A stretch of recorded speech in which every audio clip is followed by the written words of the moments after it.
trẻ ai xí bay thế anh nè thôi ta trem mà Chị viên ăn chơi. Chị viên.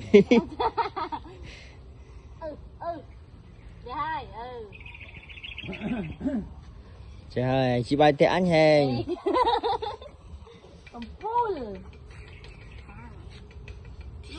na mua khăm về mày mua khăm vậy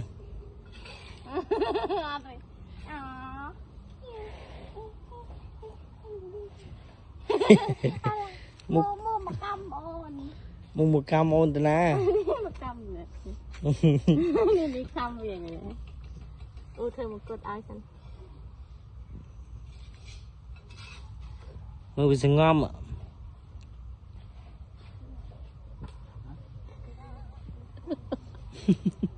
ôi trời